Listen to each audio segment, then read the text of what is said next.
Hey guys, how's it going? Hope you're doing well. My name is Crown, and today I'm going to read you some very interesting stories that I hope that you're gonna love. And now, without further ado, let's go!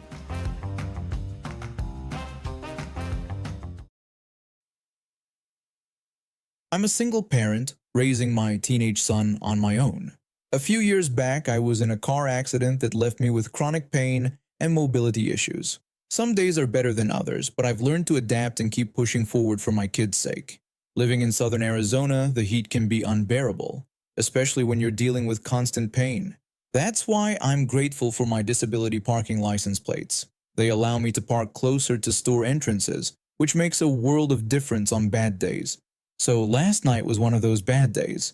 The pain was flaring up something fierce, but we were out of groceries and my son needed food for school the next day. I had no choice but to drag myself to the store.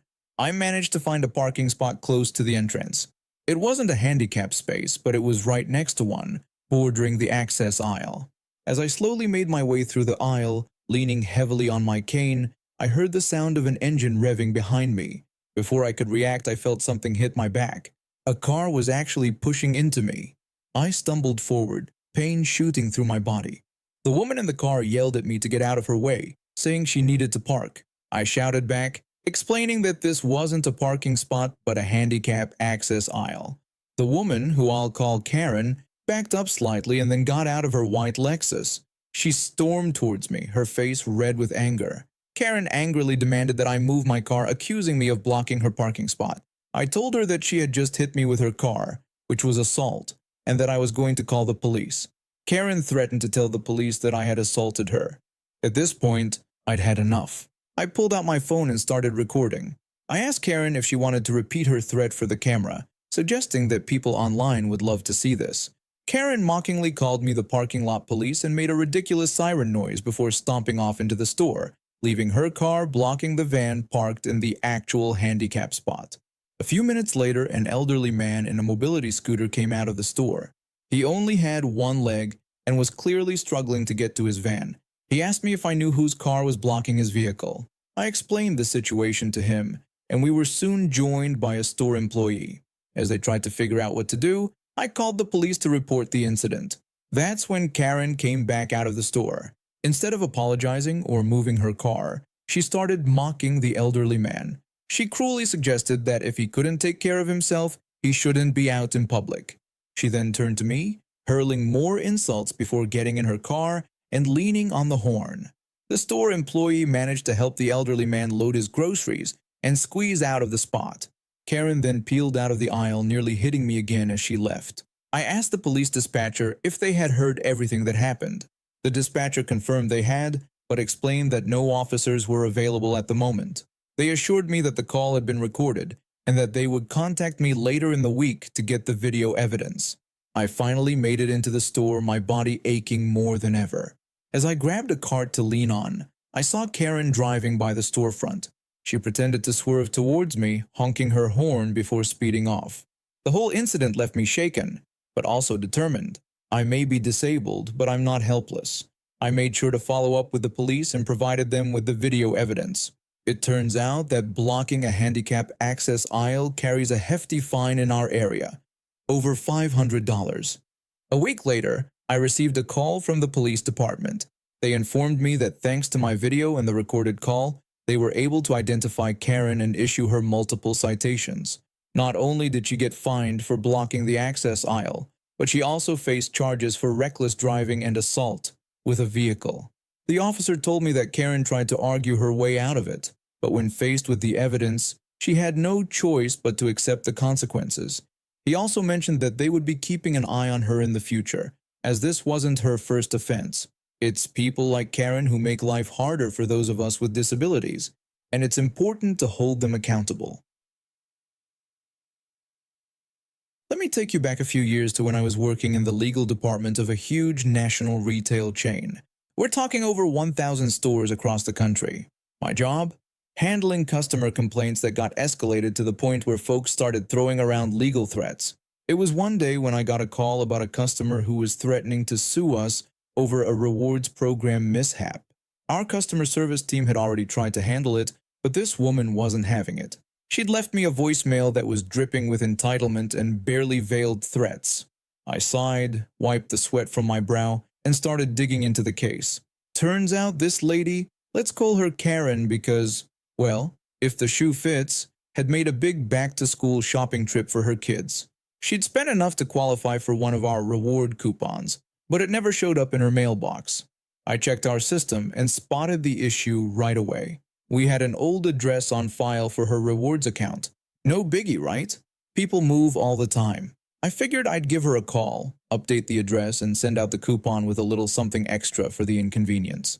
I called Karen and introduced myself, explaining that I was calling about her rewards coupon issue. Karen immediately lashed out, demanding to know how long she'd been waiting for someone to fix this problem. I tried to smooth things over by apologizing for the delay and explaining the situation. I offered to send her the $10 coupon she'd earned, plus an extra $25 for her trouble.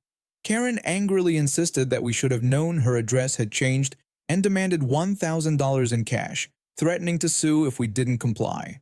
I explained that we couldn't do that, but reiterated our offer to provide the coupon she was entitled to under our rewards program. Karen cut me off, threatening that we'd be hearing from her lawyer. I sat there staring at the phone, wondering if I'd somehow slipped into an alternate reality where $10 coupons were worth suing over. Karen actually filed a lawsuit against us. Breach of contract, fraud, you name it. If she could think of a charge, she threw it in there. Over a $10 coupon that we were more than willing to send her, plus extra compensation. I took the case to my boss, our chief operating officer. He was a no-nonsense kind of guy. I asked my boss what he thought we should do. He turned the question back on me, asking what I wanted to do. I told him honestly that I'd rather pay a lawyer to fight this than give in to her demands, as it would set a dangerous precedent. He agreed, giving me the go-ahead to fight the case. That's how I ended up on the phone with a lawyer I'd worked with before. Let's call him the Awesome Attorney. When I told the Awesome Attorney about the case against Karen, he was thrilled. He joked that he should be paying us for the opportunity to go up against her. He eagerly agreed to take our case, even offering to do it at a discount. We came up with a strategy to not only defend ourselves, but to countersue Karen under the state's frivolous lawsuit statute. When Karen realized she'd have to hire her own lawyer to defend against our counterclaim, things started to change. Suddenly, she was a lot more interested in settling. Karen's lawyer reached out proposing that both parties drop their suits with no money exchanged. I asked the Awesome Attorney for his opinion on this offer. He advised that while we could push forward, courts don't tend to like vindictiveness, so it might be best to settle and be done with it. In the end, we agreed to the settlement. Our company paid $900 in legal fees, but get this, Karen had to shell out $1,700 to her own lawyer, all over a $10 coupon that was sent to the wrong address because she hadn't updated her information. I've got plenty more stories where that came from. Working in customer service legal might not be amazing, but it's never ever boring. I've always been a city boy, but my mom has this little garden in a village about 30 minutes from where we live. It's not big enough to call a farm, but it's our little slice of heaven where we can escape the hustle and bustle of city life and indulge in our love for plants. We've put years of hard work into that garden. Every weekend, I'd load up my noisy, heavy weed whacker into my Chevy Cruze and make the journey with my mom. We'd spend hours tending to our vegetables and trees, including a small patch of bamboo we were particularly proud of. For years, my mom had been complaining about things going missing from the garden. It broke my heart to see her so upset, especially because I knew how much love and effort she poured into every plant. I always suspected someone was stealing, but we never had any proof. That all changed yesterday. We decided to make an early trip to the garden, arriving around 6 a.m. to beat the heat. As we turned the corner, we caught someone red-handed, stealing 2 massive bamboo shoots from our garden. The worst part? It was my mom's friend, a woman in her mid-20s who my mom had grown close to over the years. I never liked her much. She always seemed too nosy about our affairs, but seeing her there, stealing from us, made my blood boil. I yelled at her, demanding to know what she thought she was doing. The woman tried to run, but I blocked her path. I'm a big guy, about 230 pounds, and there was no way she was getting past me. I accused her of stealing from us and betraying our friendship. The thief stammered out a weak excuse, saying she didn't know we'd be there today. I angrily pointed out that this didn't make her actions okay and demanded to know how long she'd been doing this. My mom stood there in shock, unable to process what was happening. I, on the other hand, was livid. I berated the thief, asking if she had any idea how much work we put into the garden and how upset my mom had been every time something went missing. The thief then tried to claim that Kok Mo, my mom's sister who lives next door, had given her permission to take some bamboo shoots. By this time, the commotion had drawn a small crowd, including my aunt. My aunt quickly denied ever giving such permission, leaving the thief looking pale and scrambling for another excuse. She then tried to justify her actions by claiming that if she hadn't harvested the shoots, they would have gone to waste. I angrily explained to her that bamboo shoots grow into trees if left alone, which was exactly what we wanted. The thief, running out of excuses, weakly claimed that she didn't do this often. By now, other villagers had gathered around, murmuring among themselves. The thief kept repeating that it was a one-time mistake, and some people seemed to believe her. But I wasn't having it. I challenged her claim, reminding her that my mom had been complaining about missing plants for years, and demanded to know how many times she had stolen from us. The thief couldn't answer. She just stood there, clutching the stolen bamboo shoots, looking desperately at my mom for help. My mom, always the peacemaker, pulled her aside to talk privately. I was still fuming, but I knew that in this small farming community, reputation was everything.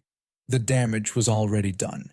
As they talked, I explained to the gathered crowd how we'd been working on growing our bamboo patch, planning to harvest sustainably once we had enough trees. I told them about all the weekends we'd spent working in the garden, only to have our hard work stolen. The villagers listened, and I could see the disgust on their faces. In a tight-knit community like this, stealing from your neighbors is one of the worst things you can do. When my mom came back, she looked tired and disappointed. She didn't say much about her conversation with the thief, but I noticed the woman slinking away, head down, avoiding everyone's eyes. In the days that followed, we didn't see the thief around at all. Word had spread quickly about what she'd done, and it seemed like the entire village was giving her the cold shoulder. My mom was sad about losing a friend, but I felt vindicated. Our garden was safe, and the person responsible for years of theft and heartache had finally faced consequences. I met my ex-wife during college. We were young, naive, and head over heels in love. At least that's what I thought at the time. I came from a family of lawyers, so I always had a good head for finances and planning for the future. My ex, on the other hand, was more of a free spirit. She loved to live in the moment, which I found exciting at first. But as time went on, I realized her carefree attitude extended to her spending habits too. We got married right after graduation. I landed a decent job at a tech startup, while she jumped from one retail job to another. I didn't mind being the primary breadwinner. I thought it was temporary until she found her passion. But months turned into years, and her temporary situation became our new normal. Despite her sporadic income, her spending never slowed down. Fancy clothes, fancy restaurants, impromptu weekend getaways, you name it, she bought it. I tried to talk to her about budgeting, but she'd always brush it off. When I brought up our financial concerns, my ex-wife would tell me to lighten up. She'd say we were young and should enjoy life while we could. I'd try to explain that we needed to think about our future and couldn't keep maxing out our credit cards. She'd dismiss my worries, insisting everything would work out. But it didn't work out. Our arguments about money became more frequent and heated. Then she dropped a bombshell. She was pregnant. I thought this might be the wake-up call she needed to get serious about our finances. For a while, it seemed like it was. She cut back on her spending and we focused on preparing for our child. When our kid was born, I was over the moon. I thought we'd finally turned a corner, but old habits die hard. As soon as she recovered from the delivery, the spending spree started again. This time, it was all in the name of our child. My ex-wife would argue that our baby deserved the best and we couldn't skimp on things. When I'd suggest more affordable options, like a cheaper stroller that was just as good, she'd accuse me of not understanding. She'd complain that I was always at work while she had to deal with everything all day. The final straw came about a year before our divorce. My ex had been complaining about her old car, saying it wasn't safe for our child. Against my better judgment, I agreed to buy her a new hybrid Highlander. I took out the loan in my name, thinking it would be easier that way. For a while, things seemed okay. But then the late notices started coming in. One missed payment became two, then three. My credit score, which I'd worked so hard to build, started to plummet. I confronted her about it. When I confronted her about the missed payments, reminding her of her promise and explaining the impact on my credit score, she'd apologize and claim things had been tight. She'd ask if I could cover it just one more time. But it wasn't just one time. It became a pattern. I found myself constantly bailing her out, paying for maintenance, even buying new tires because I couldn't bear the thought of our child being in an unsafe vehicle. The divorce was messy, but I managed to represent myself and came out relatively unscathed. No alimony, no spousal support, just shared custody of our kid. Even after the divorce, she kept missing payments on the car. My credit score was in freefall, and I knew I had to do something drastic. So when she went on a trip with her new boyfriend, I saw my chance. I took the car back and sold it to cover the remaining loan. When she came back and found out, she was livid. She yelled at me, demanding to know how she was supposed to get around and how our child would get to school. I told her she should have thought about that before stopping payments, and that I couldn't keep sacrificing my financial future for her irresponsibility. She threatened to sue me, but I reminded her that both the car and the loan were in my name, so she had no legal grounds. She took off, threatening all sorts of legal action, but I knew she was bluffing. Her credit score was in the gutter and she couldn't afford a decent lawyer if she tried. It's been a few weeks since then. My ex is still fuming, but she's had to face reality. She's had to downgrade her lifestyle significantly and is finally learning to live within her means. I'm slowly rebuilding my credit and focusing on providing a stable environment for our child during my custody time. And now we have reached the end of today's stories. Thank you for watching, and see you next time.